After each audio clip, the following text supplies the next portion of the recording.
The private jet cut through the clouds like a blade, its engines humming with power and arrogance. Inside sat Henry Wexler, a self-made millionaire whose empire had risen from cold garages and sweat-stained blueprints to become a towering business conglomerate. Across from him lounged a woman half his age, Amara, flawless, bold, intoxicating. She sipped her champagne with lips curled in a smirk, and Henry, drunk on wealth and desire, watched her like she was the prize at the end of a long race. Back home, his wife of 22 years, Clara, was folding laundry with aching hands and humming the lullaby she used to sing to their now-grown daughter. She had no idea that her husband, her once best friend and life partner, was on a luxury vacation, not for work as he claimed, but indulging in betrayal beneath golden sunsets and foreign skies. But what Henry didn't know was that fate was waiting for him with something far more powerful than money, youth, or pleasure, a truth that would shatter him to his core. If you believe in the power of kindness, forgiveness, and second chances, take a moment to like, comment, share, and subscribe to Royal Stories. Your support helps us tell more emotional, life-changing stories like this one. Henry's trip was to the Amalfi Coast, an exclusive villa on the cliffs, where the sea met the sky in a dance of endless blues. It was the kind of place Clara had always dreamed of seeing, the kind of getaway she'd once mentioned during dinner years ago when their daughter had just gone off to college. Maybe someday, Henry had muttered back then, distracted by an incoming email. That someday never came for Clara. Instead, it arrived for Amara. The villa was a masterpiece, white stone, infinity pools, silk sheets, servants who smiled without meeting your eyes. Henry soaked in it, thinking he deserved all of it. He told himself this was his reward for decades of hard work. That Clara would never understand this lifestyle. That their marriage had become routine, bland, predictable. But buried beneath all these justifications was the quiet voice he kept trying to silence, the one that still remembered the woman who stayed up with him through sleepless nights, who ate ramen noodles with him during their first year of marriage, who held his hand when his mother died and didn't let go until he could breathe again. Amara, for all her charm, didn't care about those things.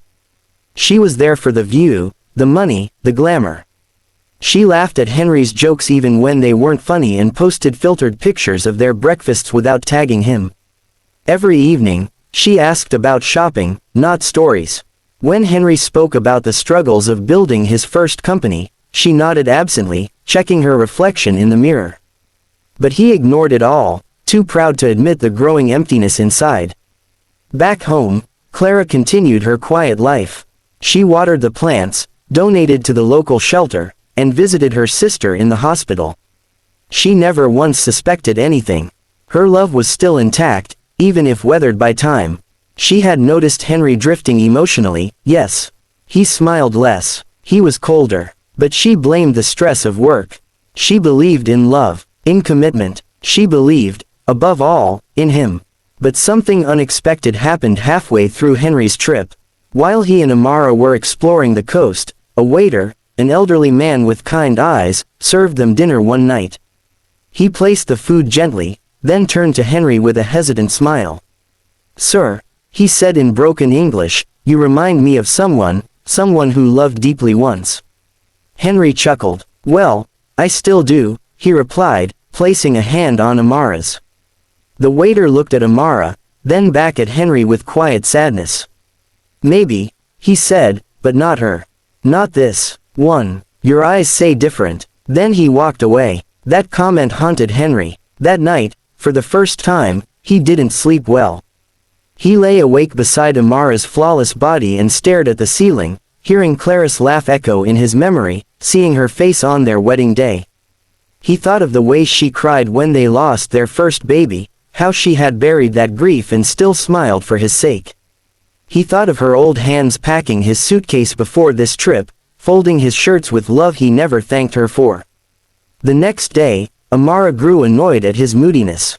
She snapped at the staff, rolled her eyes at him, and finally said, "Henry, are you having a midlife crisis or something?" That was the moment something inside him cracked. He didn't argue. He didn't explain. He just stood up, left the lunch table, and walked out of the villa. He found a small church down the road, open and quiet, and sat inside. It was cold, empty, and honest. There, Henry cried. He cried for the man he used to be. For the woman he betrayed. For the love he had taken for granted.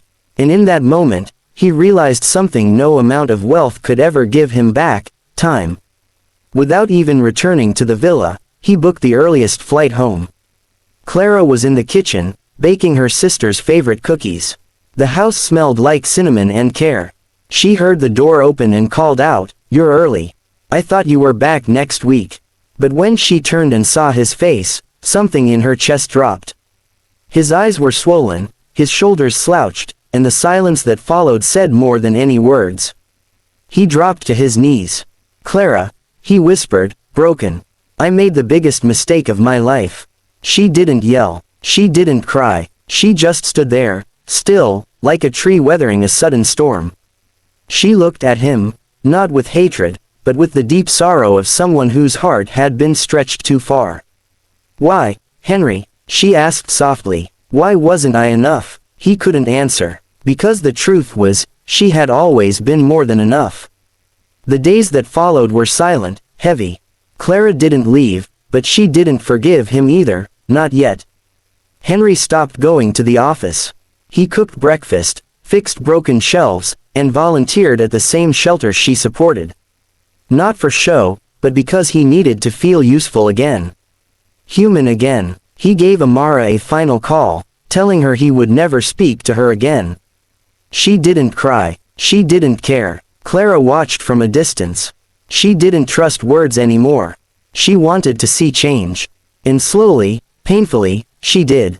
Henry began to write her letters, one every morning, reminding her of memories, apologizing for wounds, sharing thoughts he had kept buried for years.